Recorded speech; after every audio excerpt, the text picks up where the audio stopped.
lejísimas en nuestras fronteras, sean ustedes bienvenidos a Palitos y Bolitas. Soy mi noticiero de confianza, mi nombre es Carlos Allende. Oigan, no manchen el show que dieron hoy en la mañanera con esto de los vapeadores. Se sabe, empezamos porque se sabe que no son buenos para ti. O sea, nadie que fume cigarro puro o lo que quieran lo hace pensando que le va a mejorar la calidad de vida, ¿no? O sea, al final es bronca de cada quien si se quiere morir de enfisema pulmonar. Jesús. Esa persona está haciendo uso de su libertad, ¿no? Tú, papi, tú, Guido, no sé cuándo vayas a colgar los tenis, pero va a ser tu decisión morirte de POC, ¿no? Exacto, de algo que tienes que morir. El señor está eligiendo de meterle ahí humo a sus pulmones. ¿Qué otra cosa tiene? Ahí en la caja que dice veneno de ratas y no sé qué. Bueno, sí, uranio. Ya sé, luego inventan cosas. Al rato vas a dar todo turuleco. Bueno, pues hoy el presidente de todos ustedes firmó un decreto para prohibir la venta de vapeadores. Lo que... ay, sí, güey. Tú, Jesús, ¿ves? Por eso mejor fuma cigarros. Sí. Lo que algunos podrían considerar como algo positivo, que sí, lo ideal sería que nadie fumara, pero no vivimos en ese mundo. Lo que va a terminar pasando, marquen mis palabras, es que se va a formar un mercado negro. Porque la demanda ya existe, ya hay gente que se acostumbró, le gustó más echarle ahí a la vapeada y no se va a terminar por decreto. Esto solo va a provocar ventas ilegales y claramente más corrupción. Porque no se hacen aquí. Pero claro, denle su premio al señor, díganle que está haciendo genial. En la próxima hora te contaré las historias que te importan y que necesitas saber. Entonces empezamos esto que nos llaman El Gato Negro en la casa embrujada de la noticia. Pero que nosotros llamamos...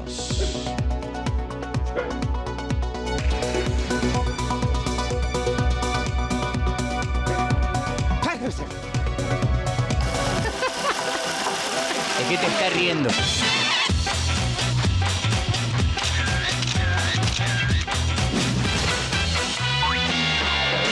Acuérdense que nos pueden mandar sus mensajes, apreciaciones, críticas, comentarios, todos bienvenidos al 55 61 18 31 57. Ya estamos aquí puestos y dispuestos para recibir sus comentarios.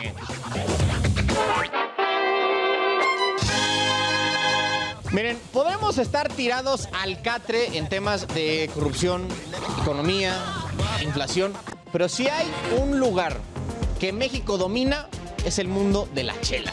Durante 2021, 3 de cada 10 cervezas exportadas a nivel global se hicieron aquí en nuestro país, según datos de la Organización Mundial de Comercio. ¡Ay, no más, papirrín! En un año se exportaron 5,016 millones de dólares en chelas. Esta es la octava vez consecutiva que logramos, bueno, en un país, ¿no? Logramos una un poco a manada, se logra incrementar la participación en el mercado mundial a la cerveza mexicana. De 2013 a 2021 se ha duplicado la presencia de chelas mexicanas en el mundo, ¿vean? Somos, evidentemente, el primer exportador de cerveza a nivel mundial y no nos hacen ni sombra los demás. El segundo lugar son los Países Bajos con 2,000 millones de dólares, que es menos de la mitad de lo que exportamos en México. Le sigue Alemania con casi 1,400 millones y luego Estados Unidos con 722 millones de dólares producidos y exportados el año pasado. Bueno, en otros temas, mis niños, la Comisión Nacional de Hidrocarburos nos contó que durante abril la producción nacional de crudo, incluyendo a Pemex y la de los privados, fue de 1,607,000 barriles por día. Han de saber, es el nivel más bajo desde octubre de 1979. Este dato no incluye los barriles de condensados que reporta Pemex, pero la CNH, esta Comisión Nacional de Hidrocarburos, solamente toma en cuenta el crudo reportado por todos los operadores por contrato o asignación, sin andar repitiendo dato, ¿no? A esto hay que agregarle un par de cosas. La primera, es la peor cifra de producción en 43 años. Justo cuando hay un subsidio del 100% en gasolinas y el barril de petróleo está por arriba de los $100, ¿no? A simple vista dirían, igual que el gobierno, que una balancea la otra, ¿no? Que se cancelan para salir tablas. Pero un acercamiento a las cifras hace notar que no. Lo que hoy recibe Pemex por petróleo no es suficiente para cubrir el faltante de ingresos por los subsidios de IEPS a gasolinas, ¿no? Voy a traerles el análisis más adelante en la semana para que no solo me crean a mí, vamos a dar dato concreto. Y mientras tanto, la Comisión Reguladora de Energía salió de su tortuguismo burocrático para darle un permiso para generar energía eléctrica a la empresa petrolera Hokchi Energy. Van a ser 26.92 megawatts de generación con una planta de ciclo combinado que van a instalar en Tabasco. Esta planta va a ayudar para justo lo que estábamos hablando ayer con Víctor, ¿no? Para cubrir la demanda de energía eléctrica en la península de Yucatán. Pues ahí Tabasco está al lado de Campeche, entonces va a echarles una mano. Faltará ver cuándo se va a poder esperar la conexión de esta planta al sistema eléctrico nacional. Ojalá sea pronto para que no tengamos más delicadezas allá en esa parte del país, ¿no? Ahora, el gobierno de Guanajuato va a meterle, en otros temas, va a meterle 200 millones de pesos para financiar proyectos de generación de energía fotovoltaica enfocado a micro, pequeñas y medianas empresas en el estado. El programa se llama Energía Limpia, muy creativos allá en el gobierno de Guanajuato, y la idea es prestarles la feria a productores y empresarios para que ellos compren e instalen los paneles solares suficientes para generar su propia energía y con eso poder ejecutar sus actividades, sean servicios, temas artesanales, industriales, comerciales, agrícolas, lo que sea el giro que tenga el negocio. Si eres un emprendedor en Guanajuato, tendrás chance de instalar paneles para bajarle el recibo de luz. A la CFE no le gusta esto. Bueno, oigan, datos de la Agencia Federal de Aviación Civil, esta AFAC, que corresponden al mes de abril, dice que todas las aerolíneas que operan en México atendieron a 8.960.000 pasajeros. Es un incremento, una subida de 4.8% si lo comparamos con 2019, tiempos prepandemia. Ahí como que vamos recuperando, ¿no?, el volumen de operación y de atención en la aeronáutica civil. Por aerolínea, Volaris estuvo al frente con 2.379.000 pasajeros atendidos, 2.4 mil millones. Y pues sí, güey, o sea, si ya no tienes competencia, gracias a que quebró Interjet, y la otra opción que te quedes Viva Aerobús, pues claramente eliges Volaris, ¿no? Bueno, y hablando del Rey de Roma, el gobierno de Edomex y Volaris anunciaron 10 nuevas rutas que van a ser operadas tanto en el Aeropuerto Internacional Felipe Ángeles, que está en el Estado de México, en Zumpango, y en el aeropuerto de Toluca. Entonces, aprovechando el evento, pues ahí estaba el gobernador del Mazo, dijo que van a construir más conexiones viales para los dos aeropuertos y para pues no prevenirse ante la posible futura demanda esperada por estas nuevas rutas. Para la IFA sí le falta un leve, ¿no? O sea, falta y creo que está hasta a cargo de la federación, entonces ahí mucho no va a poder hacer el gobierno del Edomex. Pero para el de Toluca, como que yo no veo mucho para dónde pueda mejorarse. Pero ¿quién soy yo para decirles? Solamente soy un minero de la noticia, un alfarero de la información. ¿Has ido al aeropuerto de Toluca, Juanqui? Sí, como que, o sea, piénsalo en un rollo de conexión vial y así, como que ya no hay mucho para dónde hacerse, ¿no? O sea, llegas y la neta es que el aeropuerto no es nada espectacular, creo que tiene 4 puertas, una cosa así nada más, es chiquito, pero así como para llegar, pues ya está hecho, ¿no? O sea, como para gente de alto pedorraje, sí, que ahí, pues es que ahí hay empresas de aviones privados y cuánta cosa, sí. Bueno, me han contado. Volaris haría bien en no dormirse en sus laureles porque tenemos un nuevo jugador en el terreno de juego, mis niños, porque la misma AFAC le dio un título de concesión para una nueva aerolínea comercial que será llamada Aerus. Esta va a empezar operaciones el primer trimestre del año que entra con vuelos en el noroeste del país, igualmente nacionales e internacionales. Su base va a estar en San Luis Potosí, que ya tiene actividades como empresa de aviación privada, hablando desde 1990. No son estrictamente nuevos, pero ahora solamente van a cambiar de transportar a 10 personas a 100 o 200, ¿no? Ojalá sirva, ¿no?, para generar competencia y pues que nos beneficie a todos los potenciales usuarios. Bueno, les decíamos ayer que dieron una suspensión definitiva contra el tramo 5 del Tren Maya, ¿no? Como era de esperarse, y se les dijo ayer, el gobierno del presidente de todos ustedes va a sacar todos los trucos e irá a otras instancias para que no proceda el amparo. Según Andrés, que la suspensión no tiene fundamento, ¿no?, y que no van a poder detener el tren, la construcción del tren, que los intereses particulares no van a estar encima de los beneficios generales del pueblo, predecible, ¿no? Ya sabíamos más o menos por dónde iba a ir el discurso del buen caballero, que aquí Andrés igual deja ver que no entiende o no concibe que su gobierno haya hecho algo mal. Sí, güey, sí entregaron la manifestación de impacto ambiental, pero cuando ya habían empezado la construcción. Igual vale la pena que el presidente le eche un ojo a la resolución del juez para que pueda ser para ver qué puede hacer para cubrir lo que ya se ha hecho mal y mejor no estarse peleando de gratis, resarcir los daños que pues la construcción ya hizo. Y mientras unos lamentan la suspensión, otros celebran, ¿no? Pues bien dicen que la desgracia de unos es la felicidad de otros. Hay un carnal, que bueno, el movimiento, Sélvame del Tren, que me sigue el nombre pareciendo es lamentabilísimo. Pero bueno, el movimiento celebró en todo lo alto la suspensión del tramo 5. Uno de los miembros de este movimiento festejó la decisión al borde casi del llanto. El mensaje enviado por esta organización es que ninguna obra pública o privada debe hacer trabajos de remoción vegetal sin tener una manifestación de impacto ambiental hecha y aprobada, cosa que no hicieron aquí. Estamos en el tramo 5, lo que quisieron que fuese el tramo 5. Estábamos investigando unas cuevas buscando registrar un murciélago que quería Roberto, buscando hacerme más información. Me acabo de enterar que el juez concedió la suspensión definitiva contra Fonatur y Fonatur Tren Maya. Tenemos suspensión definitiva. Tenemos suspensión definitiva. Nada más hay que contextualizarlo, decirle a mi compadre que esto no quiere decir que ya pararon la obra, nada más que pues, van a pararla en lo que se resuelve el juicio de amparo, ¿no? No es una victoria, nada más hay que matizarlo un poquito.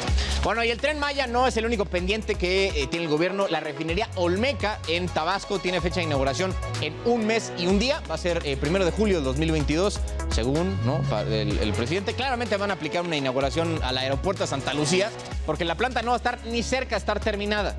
Nada más van a hacer la faramalla y decir que se entregó a tiempo, cuando será una mentira flagrante. También el corredor interoceánico del Istmo de Tehuantepec y el Tren Maya van a iniciar operaciones a finales del 2023. Aunque aquí tengo que hacerles una acotación. La Marina, que es la que está encargada del Istmo de Tehuantepec, del proyecto del Istmo, declaró desiertas varias licitaciones para este tramo. Lo del Tren Maya va a depender qué pase con el juicio del tramo 5. Entonces, pues, están puestas las fechas de entrega. Falta que se cumpla, ¿no? Ese es el pequeño detalle.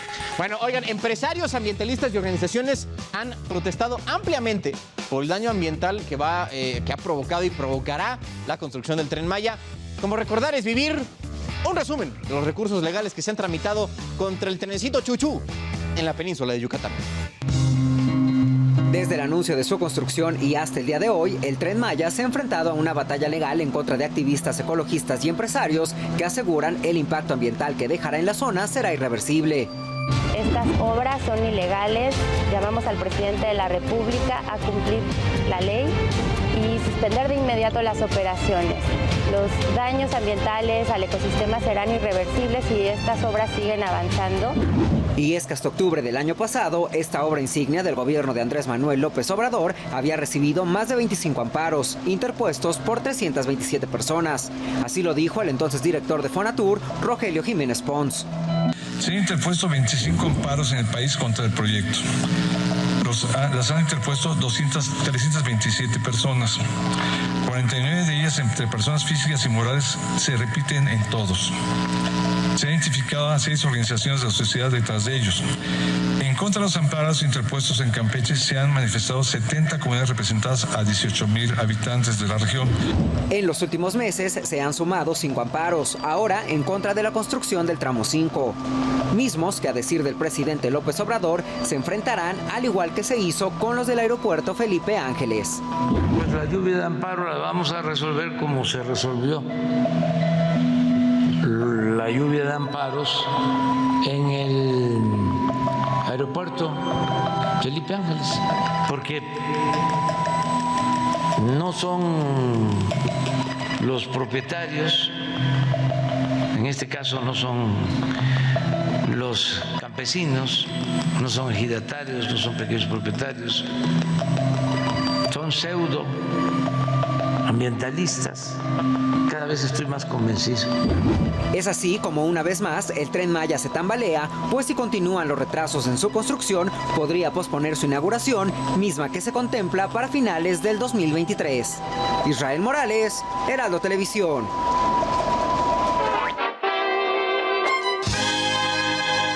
Bueno, ya les decía que, antes de entrar a este asunto del tema médico, lo que dijo ahí el presidente, que aunque no sean ejidatarios ni nada que tenga que ver con propiedad de las tierras, ellos, cualquier ciudadano, tiene un interés legítimo en proteger el medio ambiente de este país. Por ende, cualquier ciudadano que hubiera tramitado este amparo tiene fundamento para buscar un medio ambiente sano, ¿no? Pues al final es eso. Les digo que luego hay cosas que se le escapan a la sapiencia de Andrés Manuel. Volviendo al tema. Ya les decía que varias cosas importantes pasaron hoy en la mañana. La primera fue el primer corte del reclutamiento para llenar plazas de médicos y especialistas de la salud en el sector público. Ya ven que la semana pasada, justo hace una semana, fue que presentaron todas las plazas que están dispuestas o están ya listas para ser llenadas por cualquier médico que quiera. Bueno, pues según el ficus que tenemos por secretario de Salud, nuestro país tiene un déficit de 155,000 doctores si nos ponemos a estándares internacionales. Yo sí le creo, la neta. Y claro que resolver el problema va a tomar un muy buen rato. Porque educar a un doctor pues, no son enchiladas, no toma tiempo y dinero para asegurarse que el carnal no va a ir por la vida matando personas. Pero achacarle la falta de doctores al neoliberalismo es exagerado, ¿no?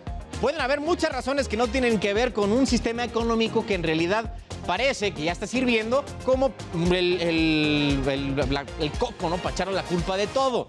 Pues no la frieguen, también se vale pues, asumir la responsabilidad, aunque no la culpa, y echar para adelante. Bueno, en otros asuntos, 9,725 plazas tuvieron 0 personas interesadas, 0. Y más o menos por ahí de 3,400 están en municipios como Taxco, Cuautla, Boca del Río y Zacatecas. O sea, que tampoco es que digas de seguir en la Sierra de Guerrero, ¿no? Casi 40% de las vacantes desiertas están en Chiapas, Michoacán y Veracruz. Y otro tanto de 573 están en municipios indígenas de Chiapas, Hidalgo y Veracruz. Que miren, tomando en cuenta estas casi 10,000 plazas sin aplicantes, decir que 500 médicos cubanos van a solucionar el problema es querer tapar el sol con un dedo. Yo no tengo nada en contra de que traigan doctores de otros países. Mi punto es más hacia el programa de doctores cubanos en específico y los tratos que reciben, ya documentados. Ese es mi problema con esta decisión. Y más porque podrían mandar a estos pobres doctores a municipios indígenas con costumbres, pues a lo mejor muy ancestrales, arraigadas, y podrían dificultar su chamba si no conocen la cultura local. Ojalá no pase, pero que no digan que no se les dijo. Bueno, oigan, ¿y saben cuántas personas mueren por fumar? ¿O cuántos fumadores hay en México? Yo sí sé, pero voy a dejar que Luis Pérez Courtad les cuente a ustedes. ¿Cuántos cigarros se fuma usted al día? Unos dos cigarros. ¿Ha querido dejar el vicio del cigarro? Pues pienso dejarlo. ¿Qué lo detiene? Pues es que es un vicio ya. ¿Cuántos años tiene fumando cigarro? Pues desde los 14 años. ¿Qué edad tiene usted? 44. En México, más de 160 fumadores mueren cada día. Al año mueren alrededor, un poco más de 60,000 personas fumadoras y son por diversas enfermedades asociadas al consumo de tabaco. La mayor parte son enfermedades cardiovasculares, cerebrovasculares, la enfermedad pulmonar obstructiva crónica. El consumo de tabaco es la principal epidemia prevenible a la que se enfrenta la comunidad sanitaria.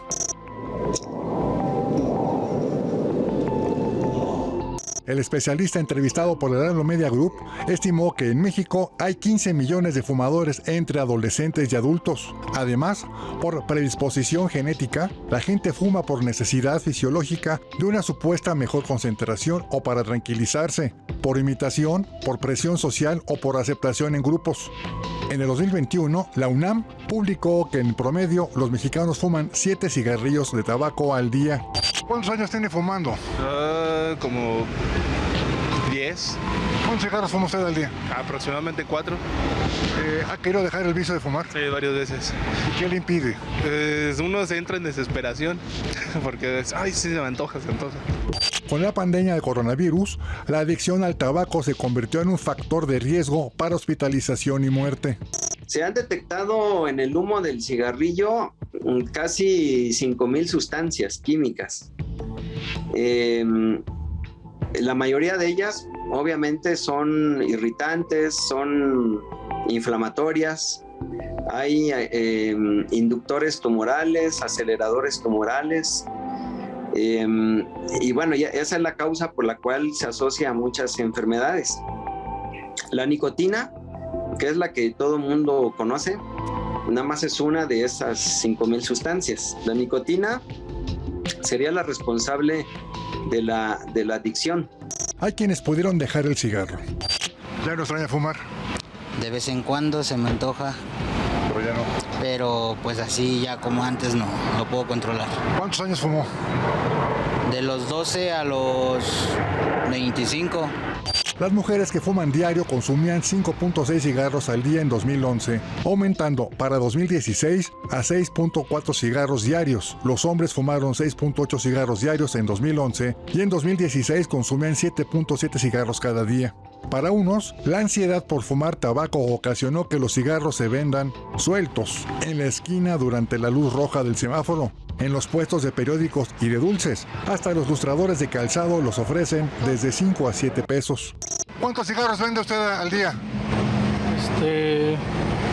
No los cuento tampoco. Pero sí vende. Sí. Según datos del INEGI, la pandemia por COVID apagó las ventas de cigarros en México. Dejaron de vender 424 millones de cajetillas. Entre abril de 2019 y el mismo mes de 2020, se vendieron en México alrededor de 2.491 millones de cajetillas, mientras que en los 12 meses entre 2020 y 2021 se comercializaron 2.066 millones de cajetillas. Heraldo Media Group, Luis Pérez Couto.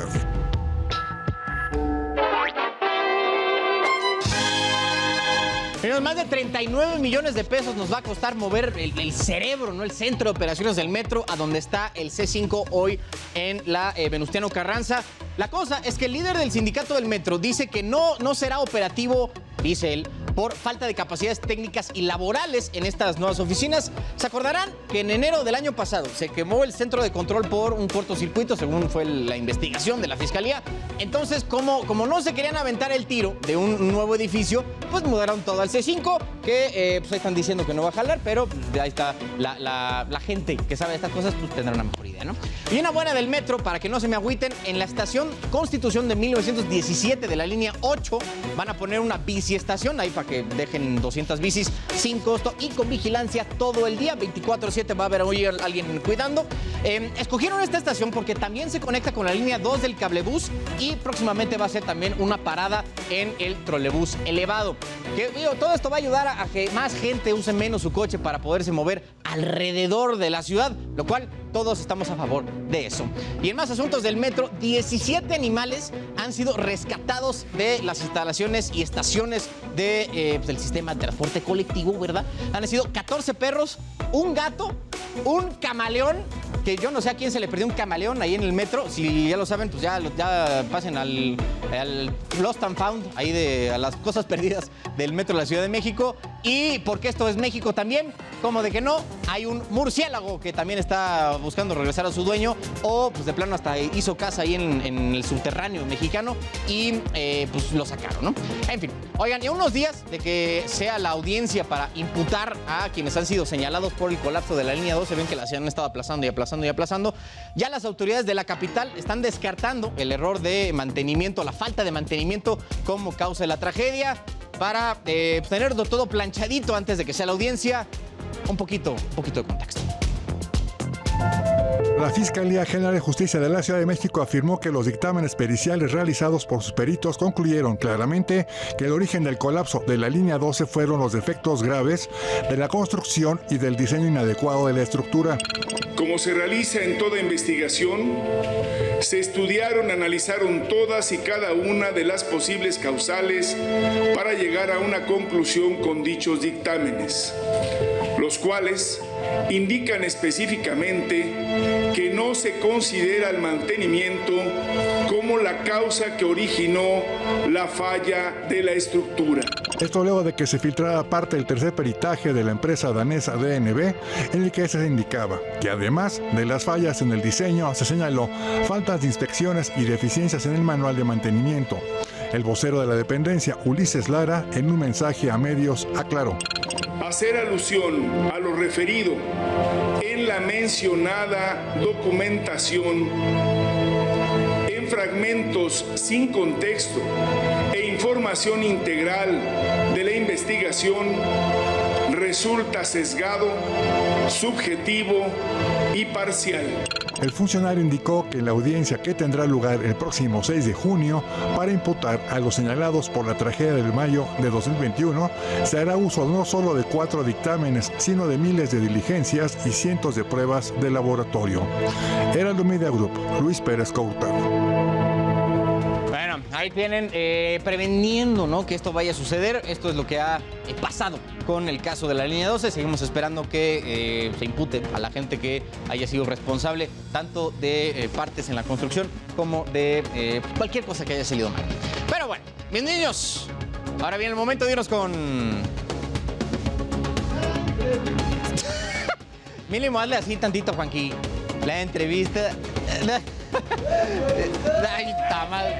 Ya, pésimo el día de hoy. Doctor René Torres Ruiz, académico del Departamento de Ciencias Sociales y Políticas de la Universidad Iberoamericana, está con nosotros. Doctor, ¿cómo está? Muy bien, muchas gracias. Un gusto estar contigo. Igual, oiga, doctor, pues tenemos elecciones el domingo y mañana empieza la veda electoral, entonces pues mejor nos adelantamos un día para que no nos caiga la de Santo Cristo. Quiero tocar con toda la gente que nos está viendo, que tengamos un poco más de contexto de lo que ha sido este proceso de elecciones, porque pues no se ha escuchado tanto a nivel nacional, porque digo, como solo son seis estados muy puntuales. Entonces querías que nos echáramos una repasadilla de qué es lo que ha pasado y creo que en específico Durango, si quieres empezamos por ahí, va a ser el estado más cerrado, ¿no?, en las elecciones del domingo. Sí es, pues en efecto va a haber elecciones este próximo domingo 5 de junio, va a haber elecciones en 5 estados de la República: Hidalgo, Quintana Roo, Tamaulipas, Oaxaca, Durango, por supuesto, y también Aguascalientes. Y en efecto este último estado al que tú te referías, Durango, pues es el que en las encuestas aparece como en un empate técnico, digamos, en donde tanto el candidato de Morena como el de la coalición PRI, PAN y PRD están técnicamente empatados, ¿no?, dependiendo qué encuesta observe uno, pero prácticamente en un empate técnico. Y estaríamos pensando, pues bueno, que de aquí al 1 de junio, que es cuando inicia la veda electoral, pues pueda quizá de alguna manera definirse con mayor claridad qué es lo que va a ocurrir en este estado de Durango, ¿no? Claro. Oye, háblanos un poquito de quiénes son los punteros, tanto creo que es Marina Vitela, que es la que está ahí en Durango, y... Así es. Y, ay, se me está yendo el nombre del otro. Ah, bueno, ¿cómo está? Esteban, ¿no?, que es el que está ahí de Villegas Villarreal. Exactamente. Bueno, un poquito de contexto, ¿quiénes son estos compas? ¿Cómo ha estado la campaña allá en Durango? No, bueno, pues son candidatos, yo diría, de alguna manera que salen del propio contexto de cada uno de los partidos políticos, ¿no? Es decir, son candidatos que tienen un cierto arraigo, ¿no?, y que tienen una trayectoria política en el estado de Durango, y que seguramente eso ha posicionado de manera muy importante a ambos personajes, ¿no? Por una parte, yo diría, digamos, es interesante saber que Morena, en un estado que tradicionalmente no ha sido izquierdista, sino más bien yo diría de corte priista, pues hoy se posiciona muy bien. Habría que preguntarse cuáles son las razones de ese posicionamiento. Yo lo adjudico fundamentalmente a la aceptación que sigue teniendo, ya rebasado el Ecuador, digamos, del sexenio de Andrés Manuel López Obrador, del presidente, ¿no? Es decir, el presidente de la República sigue de alguna u otra manera mostrando una simpatía o un apoyo ciudadano muy importante que determina de alguna manera las preferencias electorales que estamos observando tanto en Durango como en el resto de los estados en donde habrá elecciones este próximo 5 de junio. Claro. Hay otro estado que está un poco más reñido que los demás, o sea, siendo un poco más brutalmente honestos, creo que Aguascalientes, que ese históricamente ha sido bastión del PAN, así más o menos a la misma altura que Querétaro, pero aquí le andan echando los kilos muy detrás de Nora Rubalcaba, la candidata de Morena, porque creo que tú aquí me darás tu opinión. Sería un mensaje muy duro para el panismo y la oposición en general quitarle al PAN a ese estado. En efecto, tienes razón. Yo creo que Aguascalientes es el estado que claramente no puede perder el PAN, porque históricamente ha sido un partido muy consolidado, muy respaldado en esa entidad. Creo que en estas elecciones del 5 de junio va a ocurrir algo similar. Es decir, va encabezado esta coalición PRI, PAN y PRD por el PAN, ¿no? Creo que el PAN y su coalición terminarán imponiéndose en las elecciones del 5 de junio.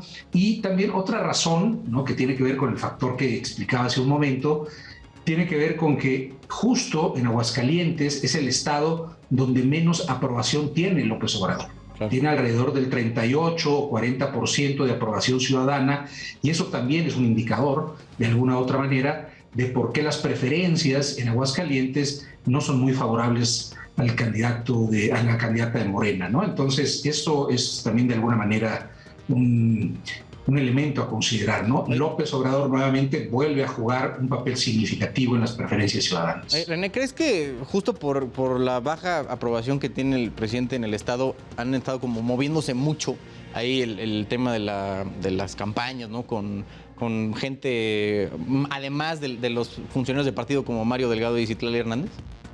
Seguramente sí, seguramente es una razón, ¿no?, por la cual precisamente quiere Morena avanzar, porque está de alguna manera pues muy atrás, ¿no?, digamos, en las preferencias ciudadanas. Considero que sí puede ser muy atrás, digamos, si lo comparamos con lo que está ocurriendo en otros estados de la República, en donde va claramente punteando Morena, ¿no? Entonces, en Aguascalientes en realidad van atrás, y es un estado que no pinta para ganarlo, insisto, por una tradición, como tú bien decías, panista, ¿no?, ya de largo tiempo, pues, en esa entidad. Oye, y otro que también tiene un tinte político interesante, creo que es Tamaulipas, porque ahí pues un poco se va a decidir el control en general del Estado, por el tema que había del desafuero con García Cabeza de Vaca, que ahora pues sí pinta que las encuestas igual pintan como para que se incline hacia, creo que es Américo Villarreal, creo que es el candidato que tienen por allá. Y él creo que ya tenía presencia ahí, ¿no? O sea, como que lo quieren mucho ahí en el Estado.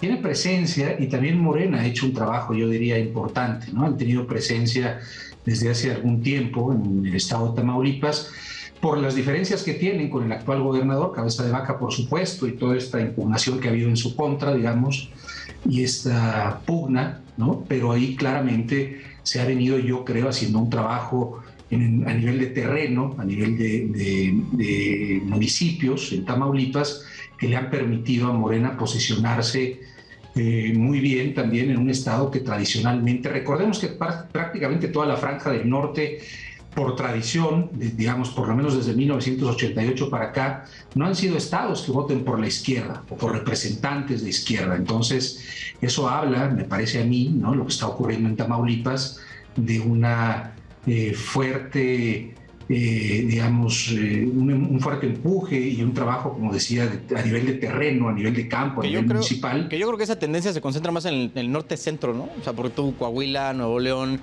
¿qué otra anda por ahí? Chihuahua, porque ya Sonora ya lo tienen, Sinaloa también, o sea, como que se concentra más en el centro-norte, ¿no? Norte-centro. Claro, pero eso ha venido ocurriendo, digamos, a partir del 2018, ¿no? Sí, o sea, lo que yo me refiero es que tradicionalmente... Sí, del PRD jamás, o sea, no pintaba ahí. No se votaba por la izquierda, ¿no? Es decir, el PRD efectivamente no pintaba en el norte, y el fenómeno de 2018, digamos, con el tsunami, ¿no?, morenista, por llamarlo de alguna manera, fue lo que cambió el equilibrio de fuerzas a nivel nacional, ¿no? O sea, de las últimas 26 elecciones, Morena ha ganado, si mal no recuerdo, 17, o sea que son algo así como el 65% de las elecciones, y de estas próximas 6 elecciones que se van a llevar a cabo puede ganar 5. Entonces lo llevaría a tener casi, si mal no recuerdo, 23 o 24 entidades gobernando Morena. Eso es francamente algo inusitado respecto de lo que pasaba con el mapa político partidista antes del 2018, ¿no? Sin duda. Bueno, y ya los 3 estados que nos quedan parece que están un poquito ya mucho más decantados hacia un lado. Entonces, pues vamos así como geográficamente. En Hidalgo está al frente Julio Menchaca, el más cercano a perseguidores, Carolina Villano, que pues ahí creo Menchaca igual llevaba ya rato estando en el Senado, y en general con un perfil conocido ya ahí en Hidalgo. tiene lo mismo, es decir, en Hidalgo ahí sí yo diría tiene más raigambre, ¿no? La izquierda y de alguna manera también Morena ha mostrado una enorme simpatía, ¿no? Digamos, como partido político, pero yo diría también las visitas que ha hecho Andrés Manuel López Obrador en la región lo posicionan de manera muy importante. Yo creo que este estado de Hidalgo está decantado claramente para Morena, y tiene que ver, yo creo que con la cercanía también hacia el centro del país, ¿no? Conforme te acercas más al centro del país, ya hablando geográficamente, claramente se decanta la población por Morena, ¿no? O por el obradorismo, yo diría, ¿no? Es decir, yo no sé si necesariamente podemos hablar de Morena como partido político y que es el partido quien está jalando los votos fundamentalmente, o desde mi punto de vista sigue siendo el factor de López Obrador como un factor, digamos, determinante para poder efectivamente decantar las elecciones en favor del obradorismo. O sea, ¿no? ¿tú sigues viendo que el etos de López Obrador y Morena como partido jalan mucho más que los candidatos que tienen? Yo creo que sí, creo que son de alguna u otra manera más allá de los candidatos o candidatas que Morena pudiera proponer, que no quiero decir que no tenga su valor en sí mismo, porque, insisto, hay algunos personajes de estos 6 estados que donde habrá elecciones el 5 de junio que tienen un posicionamiento y un cierto reconocimiento de sus entidades. Pero sigo pensando que algo fundamental en estas elecciones y en las elecciones que vendrán en próximos años, antes del 2024, el factor de López Obrador es un factor determinante para el resultado de las elecciones. Porque lo vemos, ¿no? También en las distintas encuestas que se levantan a nivel nacional, la aceptación de López Obrador ronda el 62-63% según la encuesta que uno observe, ¿no? Bien. Bueno, Oaxaca, creo que sabíamos, ¿no? Hacia dónde se iba a dar esta elección, y creo que es la distancia más amplia que hay entre quien va al frente en las encuestas, que es Salomón Jara, contra el que le pongas enfrente ahí, y creo que es bastante obvio por qué, ¿no? Así es, yo creo que uno de los estados en donde más también la Cuarta Transformación ha invertido, ha tratado de acercarse. Creo que ha sido de los estados más visitados por el presidente. Justamente es lo que iba a decir, ¿no? Es donde más ha tenido presencia también López Obrador. Entonces, bueno, eso tiene mucho que ver, ¿no? Es decir, hay un estado, si hay una región que está particularmente siendo atendida, yo diría es el sureste, en este momento, el sureste del país, y eso de alguna u otra manera me parece a mí se ve reflejado también en esta elección en donde es Jara, en efecto, lleva una amplísima ventaja sobre sobre su más siguiente perseguidor, ¿no? Sí. Bueno, y completa los 6 estados, Quintana Roo, que ahí, está Mara Lezama, que ya lleva, creo que estaba en su segundo periodo como alcaldesa de Benito Juárez, que es ahí donde está Cancún. Y, ¿sabes? Me he puesto a estudiar un poquito lo que ha pasado ahí en Quintana Roo. Y está interesante ver cómo históricamente se han disputado el poder entre 2 grupos, ¿no? Que así como hay grupos en el Estado de México, como Atlacomulco y Texcoco, allá tienen el de Chetumal y Cozumel, de la isla de Cozumel. Y si gana Mara Lezama, sería la primera vez desde que Quintana Roo es estado que un candidato que no es emanado de estos grupos gana la gobernatura. Sí, ese es un buen dato, ¿no? Mira, veo que estás muy bien informado, de manera que sí. Doctor, yo no vengo aquí a decir tonterías nada más. No, está muy bien, ¿no? En efecto, ese es un muy buen dato y es algo que puede ocurrir de manera muy interesante. Nunca habría sucedido, ¿no? De ocurrir eso el 5 de junio sería la primera ocasión que veamos ese fenómeno político, ¿no? ¿Y cómo ves así de estrecha la elección, o sí también ya la ves cargadita? Yo la veo bastante clara. Estas dos, ¿no? Fundamentalmente Oaxaca y Quintana Roo, yo creo que son los estados que más claramente tienen ventaja Morena, ¿no? Tamaulipas quizá e Hidalgo también se decantarán finalmente por los morenistas, pero creo que con mucha claridad, e insisto, tiene que ver también con la inversión, con la fuerte inversión y presencia del presidente López Obrador en la región del sureste mexicano, por lo cual vemos una clara una enorme ventaja, digamos, tanto en Oaxaca como en Quintana Roo, ¿no? Doctor, antes de terminar esta tan amable conversación, ¿qué tan factible, o más bien, qué tanto es activo para Morena el decir somos el partido del cambio ante los resultados, bien buenos o malos, que ha tenido los partidos de oposición en estos estados específicos donde vamos a tener elecciones el domingo? Pues yo creo que el cambio lo tienen que demostrar gobernando, es decir, más allá del discurso, que en efecto uno puede debatir, ¿no?, ampliamente sobre lo que es la cuarta transformación y los resultados que ha obtenido a nivel nacional y luego por cada una de las entidades, pero lo cierto es que el discurso no debe de ser solamente en lo que se quede ningún partido, incluyendo a Morena. Es decir, creo que más allá del mero discurso, lo que deben de hacer es demostrar que en efecto, gobernando en el ejercicio del poder, son capaces de transformar las realidades muy adversas que están viviendo varios de estos estados de la República: Hidalgo, Durango, Quintana Roo, Oaxaca, Tamaulipas. Son estados que tienen cada uno de ellos particularidades y dificultades muy específicas: violencia o enorme pobreza, desigualdad, en fin, ¿no?, o feminicidios, en fin, distintos tipos de problemas que de alguna u otra manera me parece a mí lo que tiene que hacer Morena pues es responsabilizarse, si gana las elecciones, en donde está apuntando que así sucederá, pues demostrar que en efecto tienen la capacidad para gobernar de manera mucho más cercana a la gente, que de alguna manera es por eso que las personas, digamos la mayoría de la ciudadanía, está como su mayor motivación, ¿no? Es decirle, oye, yo no voy a ser igual que los que ya estuvieron. Pero bueno, ya veremos qué es lo que pasa. Pues eso, ojalá no se queden en baba de perico. Gracias, doctor René Torres Ruiz, académico del Departamento de Ciencias Sociales y Políticas de la Universidad Iberoamericana, por haber estado en Palitos y Bolitas. Muchísimas gracias a ti, un gusto. Fuerte abrazo al doctor René, como dije, no. Oigan, y nosotros vamos a ir a un cortecillo. Volvemos con una historia, un estudio que publicaron sobre el tráfico de especies que se hace de México hacia China.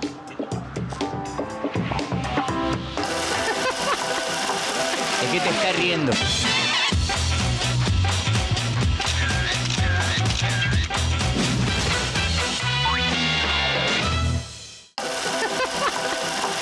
¿De qué te estás riendo?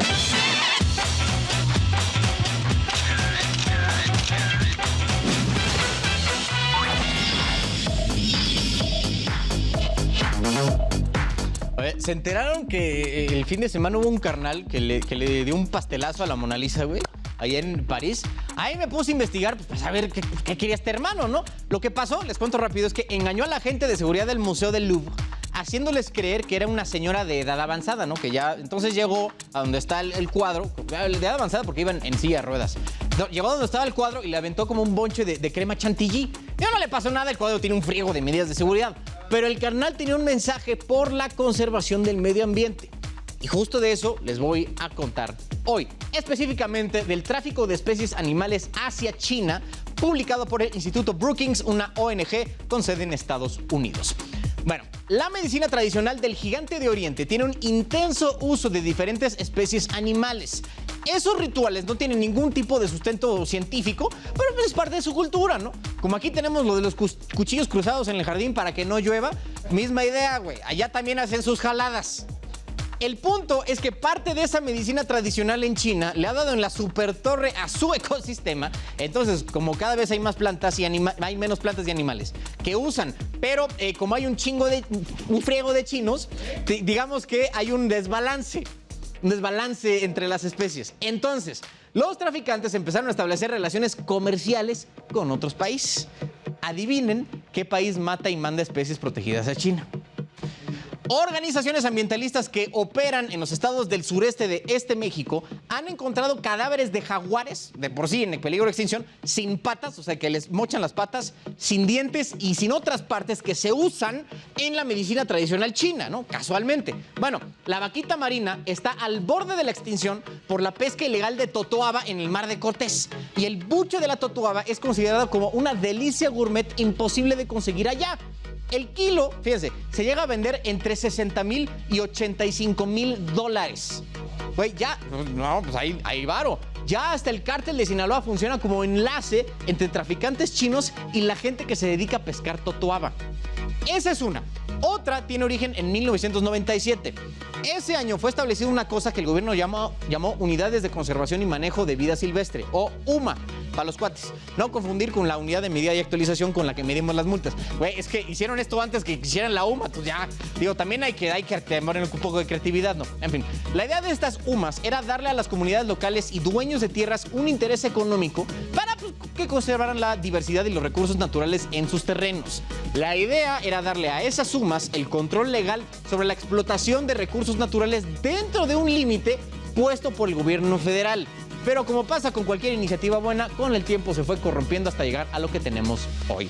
Según este reporte, las UMAS ya son territorio gris porque, para variar, grupos del crimen organizado se han hecho de tierras legal e ilegalmente con documentos reales o falsos para volverlas UMAS y luego crear un sistema de cosecha y cría de especies protegidas con la única intención de venderlas al mercado chino. En Tabasco y Campeche hay UMAS dedicadas a la cría de reptiles con el único propósito de vender la piel a China. Lo malo es que cada vez se unen más UMAS que son intervenidas por el crimen organizado. En el mejor de los casos pagan una extorsión. Pero la constante es que obligan a los pescadores, por ejemplo, y otros actores de la industria a entregarles solamente a ellos lo que cosechen. Les dices cuánto pueden pescar y de qué especie.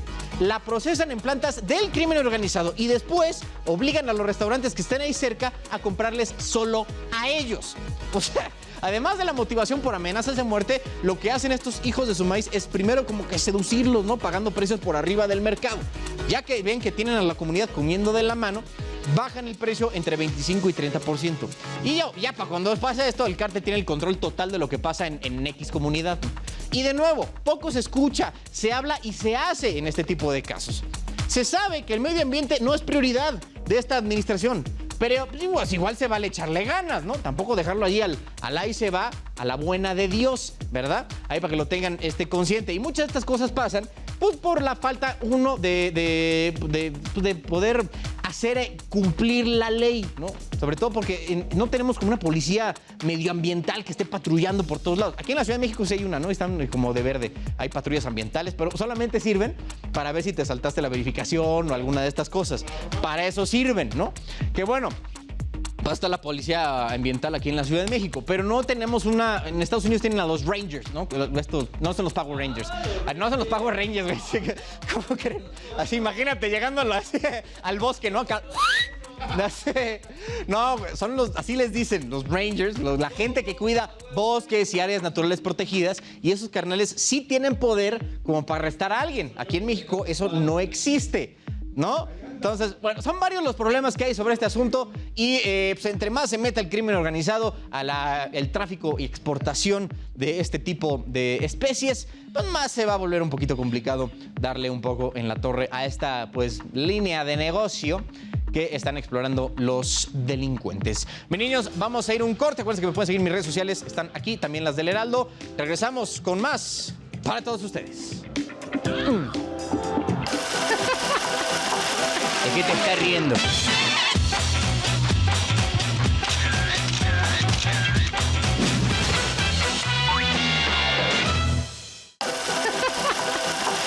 ¿De qué te estás riendo?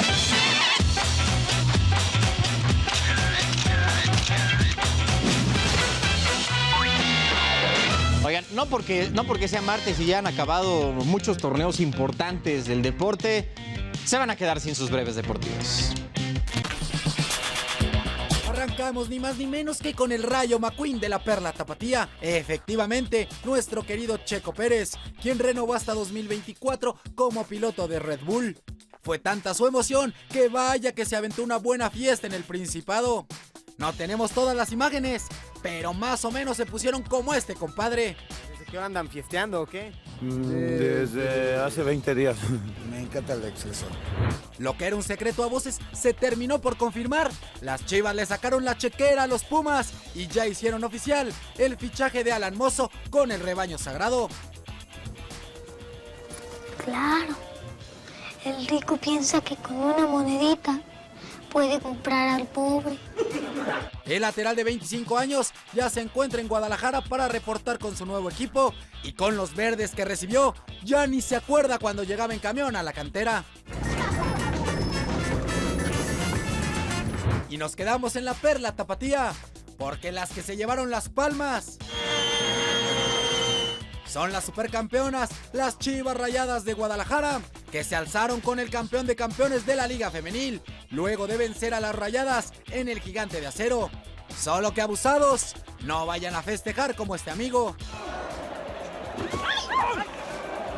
Y cerramos con este amiguito que salió todo un máster para el básquetbol. Vaya retacada y vaya catorrazo que se metió al festejar. ¡Sóbate, compadre!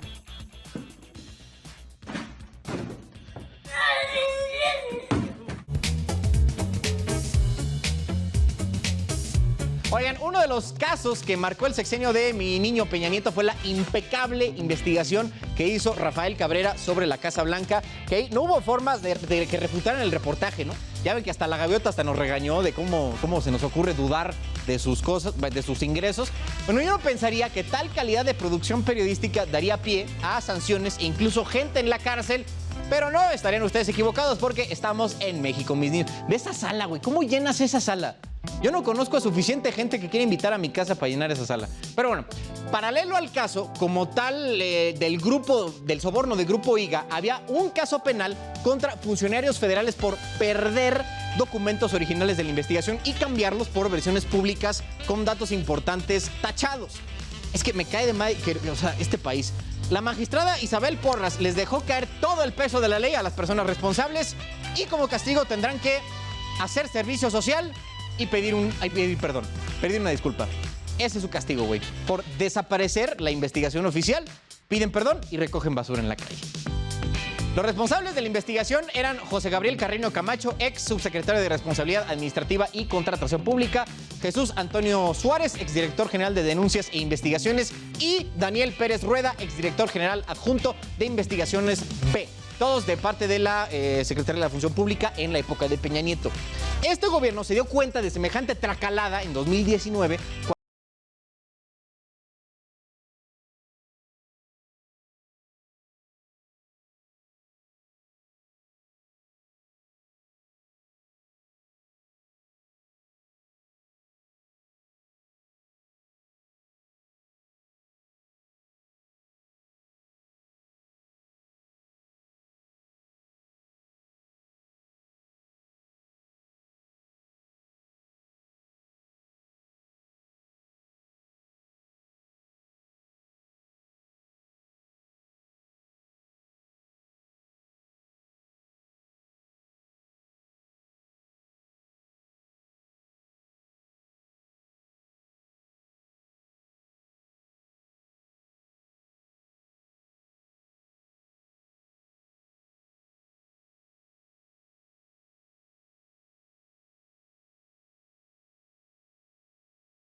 más flagrante como lo fue o lo es Enrique Peña Nieto, ¿no?